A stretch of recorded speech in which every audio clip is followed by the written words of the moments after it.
Are you a high school basketball player who wants to increase your playing time next season? If so, you should probably be asking yourself, how much are you working on your defensive skills in the offseason? Today, I'm going to share an often overlooked and underrated defensive skill that you should be working on this summer in order to set yourself apart and increase your playing time next season. Let's jump in and discuss.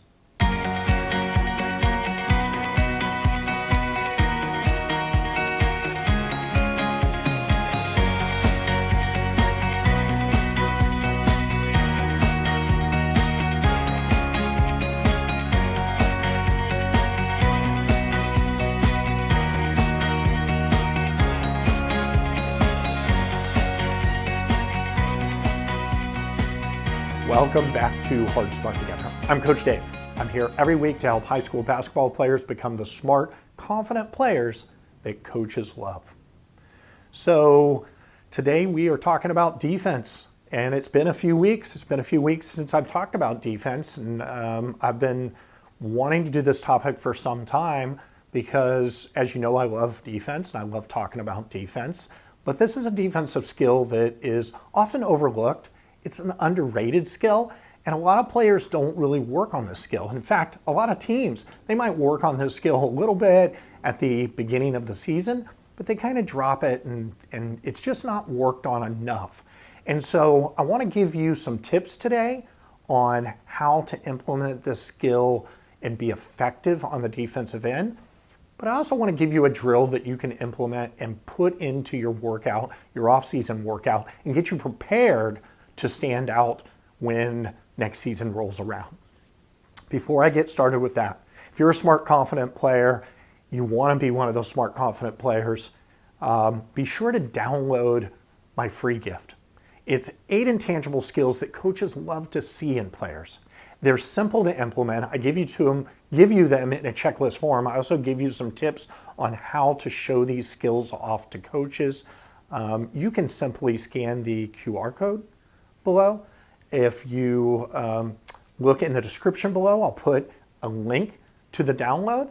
Or if you're listening on the podcast or just listening to the video, simply go to hardsmarttogether.com/intangibles. Again, it's hardsmarttogether.com/intangibles. I'll be sure to get you that free gift.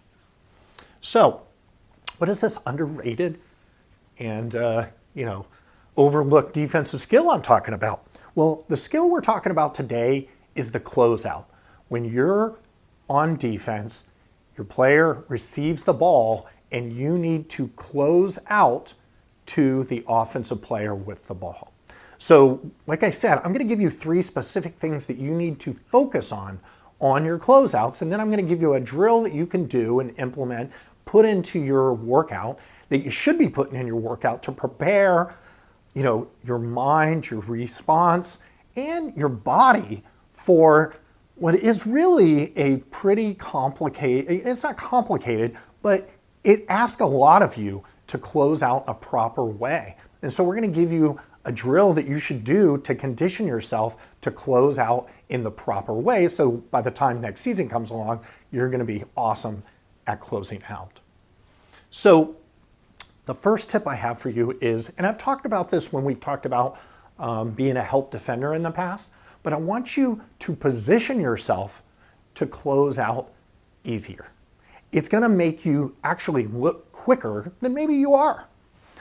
What do I mean by position yourself? Position your feet such. So what I see a lot of players do is when they're guarding their player and the ball is maybe 1 pass or 2 passes away, they open up to the ball and their feet then shift and open up to the ball, which causes a lot of problems because that enables your player to, you'll lose your player, you'll lose vision of your player, they can backdoor you, things of that nature. But it also makes it harder to close out because let's say ball's on the other side of the court and you've opened up to the ball and there's a skip pass. Now for you to close out to your player, you've got to completely turn your body, completely turn your feet in order to close out, even if you're 1 pass away. So I want you to have a slightly closed stance to the ball, okay? A slightly closed stance to the ball, and that enables you to close out more quickly to your player because your feet are already facing, in general, in that direction. You don't need to completely turn your body in order to close out. So that is first and foremost. The second tip is I want you to remember this. I want you to close out. I don't want you to sell out. So often I watch tape, I watch games, high school players, college players, professional players, and they sell out versus closing out. What do I mean by that? They get on a dead sprint, especially if they are a long distance that they have to close out. A dead sprint, they leave their feet, they fly over or past the offensive player in an effort to block the shot. Okay? A good closeout does not get you out of defensive position. If you sell out like that, you're going to be out of defensive position. What do I mean? If that player gives you a pump fake and you fly right by, then they can then put the ball on the floor, drive, create for their team, take an easier shot, get into the paint, whatever the case might be. Okay? So don't sell out, close out. So what do I mean by close out? Depending on the distance you are from the player you're closing out on, you're going to have to get after it and make some long strides and start sprinting towards that player if you are a long distance from that player. But about 5 feet away, in general, about 5 feet away, you need to break those long strides, that sprint, if you will, down into really short, choppy steps. And you need to then be under control as you approach the offensive player. So you don't sell out, so you don't pass them by, so they can't drive by you, so you don't foul them, okay? You've got to break down into short, choppy steps, hand high, okay? Hand high, short, choppy steps. The other element that I want you to implement when you close out is close out to a side. What do I mean by that? In general, typically there's a lot of right-handed shooters, more right-handed shooters than left-handed shooters. So I'd want you to close out to their right hand, to their right side, okay? I don't want you to pass them, but I want you to go to a side. Why do I want you to do that? Because when you're closing out, it's hard enough to close out and then all of a sudden they give you a pump fake and they drive, but without having them the ability to drive either direction, left or right. If you come straight at them, straight down the pipe, well then they can go left, they can go right. And a good offensive player will be able to go left or right. But if you choose a side and close out to a side, typically the right side, but there are nuances there. If your coach has a very definite defensive philosophy where your help is to the middle, let's say, or your help is to the baseline, and they, as part of the defensive philosophy, your coach wants you to influence drivers a certain direction, which most defenses would want you to influence them. I want you to listen to your coach. Don't go, if you want to influence them to go left, but your defensive philosophy says you got to influence them to the right because that's where your help is. Listen to your coach. Smart players always listen to their coach and implement their coach's philosophies and their coach's strategies. So you're closing out, you're not selling out, you're not leaving your feet, you're not fouling them, you're not getting yourself out of position and creating a 5-on-4 advantage for the other team. Okay? The other thing is, if you don't sprint at the beginning, if you have a long way to close out, you can't just stand there and watch them take a shot either. Okay? So there's a balancing act between closing out to stop the shot and closing out to stop the drive. You've got to be ready for both the shot and the drive. So what's the third tip that I have for your closeouts? I mentioned when you're going out, you're under short, choppy steps, and you're holding your hand high. Well, you got to realize your goal for a closeout. Your goal is to either stop them from shooting. It's not to block the shot. Sorry, if you're a shot blocker, it's not to block the shot. It is to either stop the offensive player from shooting or to discourage them. Wow, this closeout's coming too fast. I'm not going to get this shot off. Oh, they're coming at my strong shooting hand. I'm not going to get this shot off. Or I want you to bother their shot. How can you bother their shot without, fouling them or trying to block the shot? Simply with your hand up, just put your hand in their face. Block their eyesight, okay? Don't touch their face, but have your hand up in their face, okay? That way you're not fouling them on the elbow, you're not jumping up and getting called for a foul. Your job is to discourage the shooter from shooting, but if they shoot, your job is to bother the shooter, okay? Because that allows you to be ready for the drive. If you do all these tips, if you sprint out to cover a long distance and then break down 5 feet before the offensive player, short choppy steps, if you close out to a specific side, so if they do drive, you know exactly which direction they're going to drive and you're prepared to be there as a defender. If you discourage their shot and bother their shot, believe me, your defense, whatever defense your coach is playing, I don't care what defense it is, the defense itself as a unit, the team's defense is not going to break down.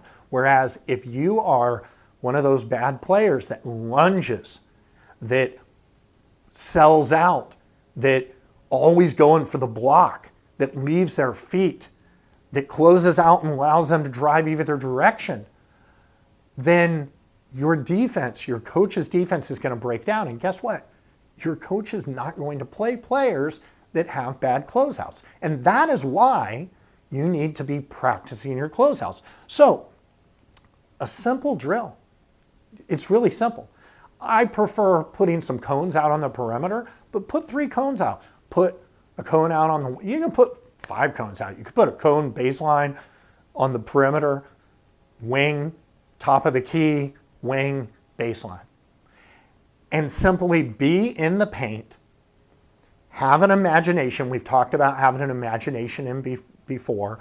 Be in a stance, be ready to play defense. Imagine if you're closing out to the right wing, and imagine where the ball would be and have your footwork such that you're slightly closed stance to the ball. The cone represents your offensive player, okay? And then an imagination that your player got the ball. You're on a dead sprint. You break down into short, choppy steps. You close out to a specific side of the cone, and then as you're in that defensive stance, you've bothered the shot or you've stopped the shot. Imagine them making a drive the direction that you've influenced them, and then you break down into a slide that direction and practice that. So you could simply put out, like I said, 3, 5 cones, and I would say go baseline, back to the middle. Imagine now wing, back to the middle. Close out to the top of the key, back to the middle. Close out opposite wing, back to the middle. Baseline, back to the middle. Take a break and maybe then do it in the opposite direction. And do a couple of sets of that. Now, why is it important to practice it? This is not the simplest defensive thing you can do, right? Like I said, you're sprinting, you're breaking down into short, choppy steps, you're choosing a side, you're getting into a stance to now guard a drive, you're getting a hand up. That's a lot of stuff. It's a lot of conditioning for your body. And while you might be doing a lot of workouts, you might be doing track workouts, you might be doing bleacher workouts, you might be working out in the weight room. Conditioning your body to do those movements, conditioning your body to close out in the proper way will prepare you both mentally and physically for once the season comes along. And then when your coach says, okay, we're going to do closeout drill at the beginning of the season, because all coaches like to do the closeout drill at the beginning of the season. But as I said, it's a little bit, overlooked because they do it for the first couple of weeks and then it just kind of is one of those things where we're putting in our offense, we're putting in our defense, and maybe you're not working in on the closeout as often. So this is your opportunity. This is your opportunity to stand out next season when you get there as a defender. I highly recommend implement this simple cone drill where you can practice your closeouts, use your imagination, imagine what the offensive players are doing, where the ball is on the court. You can do this alone. Yeah, it's great if you have some teammates that can, be the offensive players and so forth, but you don't need that. You can use spots on the floor. You can use cones. I like cones. But practice this, underrated, overlooked defensive skill, and believe me, next season you will stand out to your coach as a better defender than you were last season. As always, I love when you like my videos, when you make comments, when you let me know how this is helping you, if there's other things that you'd like to hear me talk about in the future. In fact, my question is, what's one thing that you'd really like to hear about going into next season that you might be struggling with? It can be a skill, it can be mindset related, it can be confidence related. Let me know what you're thinking out there and what you'd like to see in a comment below. And until next week, remember to play hard, play smart, and play together. See you next week.